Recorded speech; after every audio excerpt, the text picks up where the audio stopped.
बनाना चाहिए, क्योंकि ये जगह अभी गिर जाएगा, कोई बीवी बच्चा है गिर उड़ जाएगा। देख सकते हैं भाई, पूरा अपने फैमिली लेके चल। विधायक को कम से कम ध्यान देना चाहिए। नेता मंत्री जो भी थे इलेक्शन के टाइम तो बोले थे कि ये सब बातें हम पूरा करेंगे। हाँ हाँ हाँ, लेकिन नहीं हो रहा ना। नहीं कहाँ। क्या बोलिएगा मैडम ये रोड के बारे में? रोड का इतना खराब है होने से भी कोई बनवाने का कोई नामे नहीं ले रहे हैं। आगे तो बहुत ज्यादा गड्ढा और पानी भरा हुआ है। क्या करेंगे, अपना जो ड्यूटी है इसको निभाना है। जी हम हैं इचागढ़ रूट में, और यहाँ पे जो लोग आ रहे हैं उनसे हम बात करने की कोशिश करेंगे, आखिर इस रोड के बारे में क्या ओपिनियन देते हैं, क्योंकि इतने आगे गड्ढा है और इतना ख़राब है जिससे स्थिति बहुत दयनीय हो रहा है। लोगों का दिक्कतों का सामना करना पड़ रहा है, कितना कुछ दिक्कतों से इन लोग झेल रहे हैं, ये सब हम बातें करने की कोशिश करेंगे। कहाँ जा रहे हैं सर जी? हम फॉरेस्ट डिपार्टमेंट के एम्प्लॉय हैं, तो हम लोग को फील्ड दौरा करना पड़ता है। तो उसी मद्देनज़र अभी ईचागढ़ हम लोग का एरिया फील्ड पड़ता है, तो अभी लेपाटान होते हुए उधर पार मतलब अपना एरिया जा रहे हैं। तो इस रोड के बारे में क्या बोलिएगा? आगे तो बहुत ज़्यादा गड्ढा और पानी भरा हुआ है। क्या करेंगे, अपना जो ड्यूटी है इसको निभाना है। अब सरकार का बोलते हैं कि सरकार का नौकर है, लेकिन सरकार भी तो किसी का नौकर पब्लिक का, लेकिन पब्लिक के लिए अगर सरकार नहीं सोच पा रही है तो फिर उनका मतलब पब्लिक का नौकर होते हुए हम लोग भी कुछ नहीं कर पा रहे हैं। तो इसका ये मतलब एक तरह से सभी तरफ से फंसा हुआ मुद्दा है, और ये आज का नहीं है, पर ये बीते 15 साल से 15 साल से ऐसे ही है। बिल्कुल। अच्छा, तो इसमें गलती किसका रह रहा है जिस वजह से ये सब हाल देखने को मिल रहा है? गलती देखिए, सबसे पहले तो जो चुन के उनको भेज रहा है उसका सबसे पहला गलती है, क्योंकि अगर आप किसी को सही ढंग से प्रतिनिधि को चुन के नहीं भेज पा रहे हैं तो इसका मतलब कहीं ना कहीं हम लोग इसके सबसे पहला जिम्मेदार हम लोग हैं, उसके बाद ही बाकी सब है। रुकिए दादा, आपसे थोड़ा सा बात करते हैं। कहाँ से आ रहे हैं? उदय श्री। ये रास्ता देख के क्या बोलना चाहेंगे आप? ये रास्ता बहुत ही खराब है।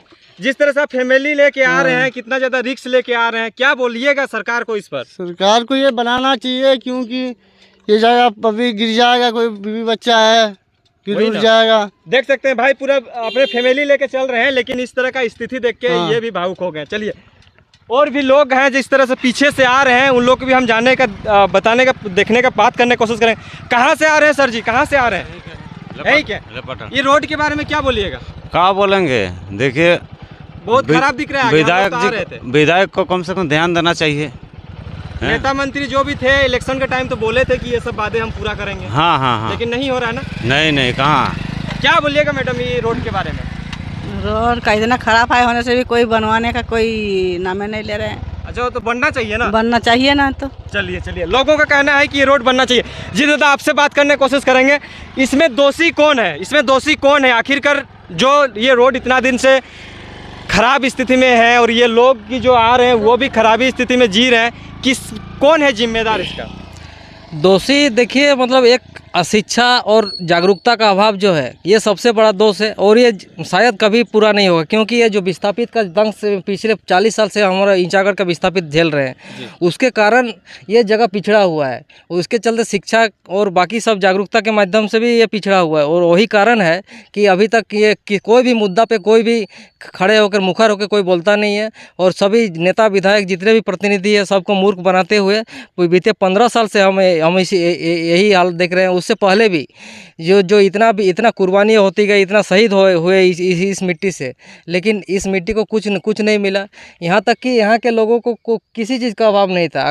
अगर ये विस्थापित का दंश नहीं झेलना पड़ता, शायद इस तरह का दिन नहीं देखना पड़ता। हम लोग मतलब किसान वर्ग बहुत अच्छा से यहाँ पर देखिए कितना हरियाली है, कितना सब कुछ ये है, तो यहाँ पर खेती बाड़ी करके भी बहुत अच्छा से आदमी जीवन यापन कर रहा था। इसको कैसे ठीक किया जा सकता है, इस पर थोड़ा सा टिप्पणी? इसको ठीक करने के लिए हमें सब मतलब जिस तरह से अभी झारखंड को जयराम दा जागरूक कर रहे हैं, जिस तरह से झारखंडी भाषा खत्म। अच्छा, आप जयराम का फैन है? बिल्कुल, सबको ही फैन है।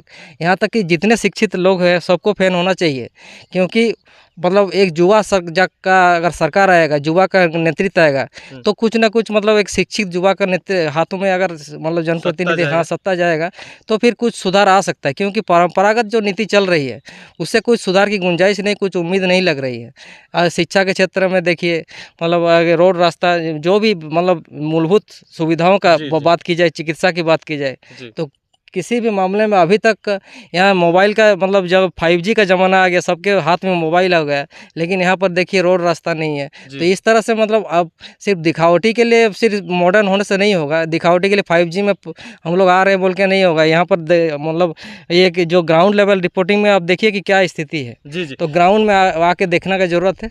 नेता मंत्री के लिए स्मार्ट सिटी बन रहा है, लेकिन गांव के लिए कुछ नहीं बन रहा। हाँ क्या बिल्कुल, यहाँ के जो विधायक है सविता महतो, उनको हम लोग सबको सम्मान करते हैं। अपना एक शहीद परिवार की ही मतलब विधवा है, लेकिन उनसे जब बोला जाता है कि चांडिल जेल में जब विस्थापितों का जब धरना होता है, अनशन होता है, उनका जब मतलब वाटर का लेवल जब 180 से ऊपर इस बार भी गया है, इससे पहले भी गया था। तो जब पूरा चांडिल यहाँ ये पूरा ईंचागढ़ जब डूबा हुआ रहता है, जब लोग स्कूल के ऊपर मतलब बसेरा लेते हैं, नीचे रहने जगह नहीं होता है, सबको यहाँ वहाँ शेल्टर होम में दिया जाता है। तो इस तरह से जब बोला जाता है कि उनको गेट खोलने के लिए, रेडियल गेट खोलने के लिए, तो वो बोलते हैं कि सीएम से पूछेंगे उसके बाद खोलेंगे। तो इस तरह से किसी का अगर हाथ में नहीं, आप शहीद परिवार की बहू है, तो आपको कम से कम उतना हिम्मत होना चाहिए। और उसके चलते शहीद परिवार को श्रद्धा किए थे, इसलिए सब ईंचागढ़ की जनता ने आपको चुना है, लेकिन अभी तक उसका कोई हम लोग को फल नहीं मिला। तो इस तरह से मतलब अगर सिर्फ शहीदों के मज़ारों पर लगेंगे हर बरस मेले, शहीदों के निशानी में मतलब बाकी यही निशान नहीं होगा। अगर वो बोलेंगे कि देश के लिए अगर शहीद हो जाएंगे, राज्य के लिए शहीद होंगे, क्षेत्र के लिए शहीद होंगे, लेकिन उसको कुछ नहीं मिलेगा।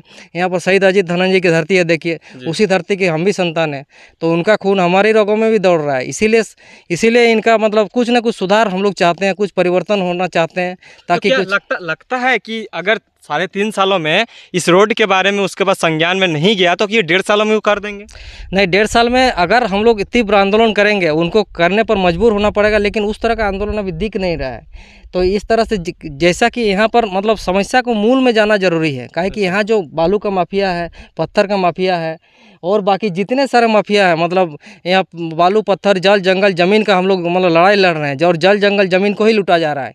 यहाँ के मुखिया जो है, यहाँ हर गांव के जो मुखिया अशिक्षित है, आदिवासी लोग को मतलब ठीक है, पेशा कानून के तहत वो लोग बोलते हैं कि टोटल रिजर्व किया गया, लेकिन उसी पेशा कानून में ग्राम सभा आपका मजबूत है। ग्राम सभा के एक आदमी के परमिशन के बिना आपका बालू नहीं उठ सकता है, लेकिन यहाँ पर बालू कैसे उठ रहा है? थाना पुलिस सबके सामने, सब आम जनता, मुखिया सरपंच सबके सामने आपका बालू पार हो जा रहा है, आपका पत्थर पार हो जा रहा है, आपका गिट्टी पार हो जा रहा है, आपका जंगल को बेचा जा रहा है, लकड़ी को बेचा जा रहा है। हम लोग फॉरेस्ट का एम्प्लॉय है, फिर भी हम लोग कुछ नहीं कर पा रहे हैं। यहाँ पर जब हम लोग कुछ करते हैं, कुछ कार्रवाई करते हैं, उस समय वो लोग धमकी देता है कि नहीं, जब हाथी आपका किसी का घर तोड़ेगा उस समय आपको जवाब देंगे। हाथी जब कुछ घर तोड़ता है, हाथी जब मतलब आदमी को मारता है, तो उस समय फिर माफिया लोग वहाँ पर माफियागिरी, नेतागिरी करता है हम लोग के सामने। तो अपना एरिया में, अपना लोकल में हम लोग काम करेंगे, और उसमें भी अगर धमकी का सामना करना पड़ेगा, तो हम लोग को भी कहीं ना कहीं मतलब जनप्रतिनिधियों के खिलाफ हम लोग को आवाज़ उठाना पड़ेगा, क्योंकि जनप्रतिनिधि हम लोग, हमारा भी तो जनप्रतिनिधि है, हम लोग भी तो वोट देते हैं उनको। तो हमारा क्या,